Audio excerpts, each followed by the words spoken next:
Hello বন্ধুরা, চলে এসেছি আজকে আমাদের বাড়ির পুজো নিয়ে। দেখো, আজকে আমাদের বাড়িতে লোকনাথ বাবার পুজো। আগে খুব বড় করে হতো, তারপরে কি কারণে বন্ধ হয়ে গেছিলো, তো আবার বৌদির স্বপ্ন দেখার কারণে আবার পুজোটা বৌদি দিচ্ছে আজকে। তো এখানে সকালবেলা গোপাল দাদার পুজো টুজো হয়ে গেছে, আর যেহেতু ভোগ রান্না করে দেবে তাই জন্য লোকনাথ বাবার পুজোটা একটু দেরিতে হবে। পিসি সব এখানে মানে সাজিয়ে গুজিয়ে দিচ্ছে, আমিও কিছু কিছু করছি। তো ভাবলাম আমি নিজেকেও একটু দেখাই, পিসি সাজাচ্ছে, তারপরে পরেরটা দেখাচ্ছি চলো। তো দেখো, আমার এখানে সব সবজি কাটা হয়ে গেছে। 3 রকম ভাজা, আলু, বেগুন, পটল আর আমশক্ত, টমেটো, খেজুর দিয়ে চাটনি হবে, ফুলকপি আলুর তরকারি, পোলাও, পায়েস হবে। তো আমার সব কাটাকুটি কমপ্লিট হয়ে গেছে। এখন বৌদি এক এক করে রান্নাগুলো করবে, কারণ এটা ভোগের রান্না, তো বৌদিকেই করতে হবে। তো সবার আগে বৌদি পায়েসটা এই যে বসিয়ে দিয়েছে, আর এক এক করে সব করবে। তো রান্নাবান্না হয়ে যাক, তারপরেরটা আমি আবার পরে দেখাচ্ছি। চলো, বাই বাই। হ্যালো, আমি চলে এসেছি দেখো রান্নাঘরে, আর এখন সব রান্না কমপ্লিট হয়ে গেছে। চাটনি, ফুলকপি আলুর তরকারি, পায়েস, আর এখানে আছে এই যে 3 রকম ভাজা।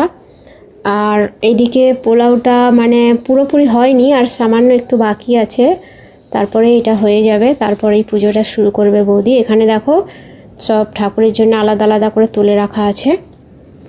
তো এই যে দিচ্ছে, এখন ভোগটা সাজাচ্ছে। ভোগের থালাটা দেওয়া হলেই পুজোয় বসে যাবে। এই যে সব দিয়ে সাজানো গোছানো হয়ে গেছে, এবারে বৌদি পুজো করতে বসবে। পিসিকে বললাম একটু এইদিকে দেখো, আমি ভিডিও বানাচ্ছি, তো পিসি একটুখানি দেখলো আমার দিকে। এই যে আমি এখন ধুনো দিচ্ছি, আর বৌদি বসেছে পুজোয়। এরপরে আরতি হবে, তারপরে একে একে করে সব।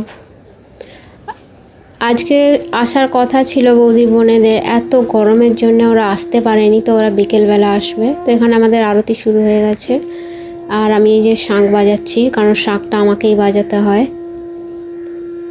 পুজো হয়ে গেছে, সবাই আমরা এখন খেতে বসছি। আমি একটু পরে খাবো, কারণ আমি খাবারের ভিডিওটা নেব, তাই জন্য।